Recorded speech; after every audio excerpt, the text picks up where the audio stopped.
Minister's big admission. Shah Mahmood Qureshi mentions Jammu and Kashmir as an Indian state of Jammu and Kashmir. Listen in. India is trying to give an impression to the world that life has returned to normalcy. If the life has returned to normalcy, then I say, why don't they allow you, the international media, why don't they allow international organizations, the NGOs, civil society organizations to go into the Indian state of Jammu and Kashmir? Now, our principal diplomatic correspondent, Siddhant Sibal, joins us on the phone line. Good afternoon to you, Siddhant. This is a very important statement that's been made by Shah Mahmood Qureshi. What is the significance of this?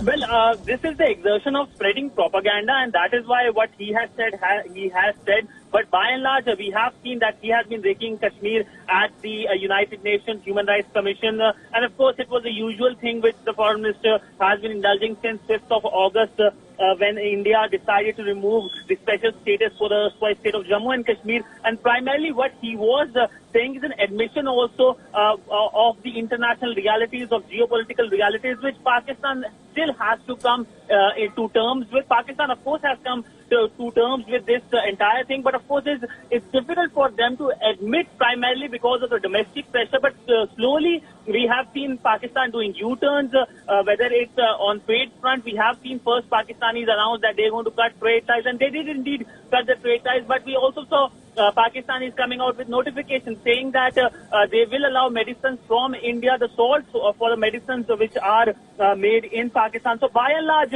Pakistan right now facing global pressure, and there is no one buying the Pakistani rant at the global forum as well.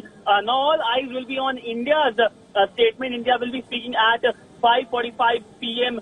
Indian Standard Time. For 15 minutes, India's secretary will be speaking, and then of course right of reply will take place post 8 p.m. Indian Standard Time. So now all eyes are on what India will say, and of course we know India will be speaking on facts, on something that is on ground reality, unlike what the Pakistanis were doing.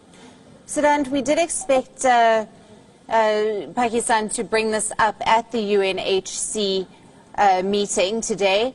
What other issues do we expect them to raise on this matter?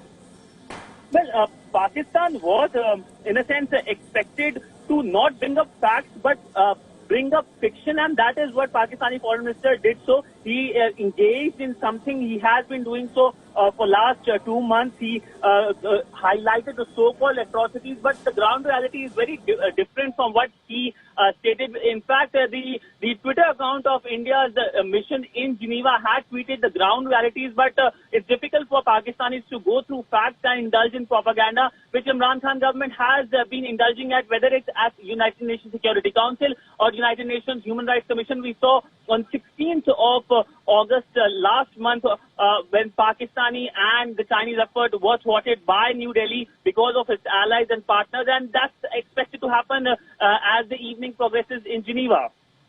Thank you for that report. That is our principal diplomatic correspondent, Siddhant Sibal, joining us for the latest on the statement made by Pakistan's Foreign Minister, Shah Mahmood Qureshi. Let's take a listen to that statement once again. India is trying to give an impression to the world that life has returned to normalcy. Returned to normalcy, then I say, why don't they allow you, the international media, society organizations to go into the Indian state of Jammu and Kashmir? India is trying to tell the world that life has returned to normalcy. If the life has returned to normalcy, then I say, why don't they allow you, the international media, why don't they allow international organizations, the NGOs, civil society organizations to go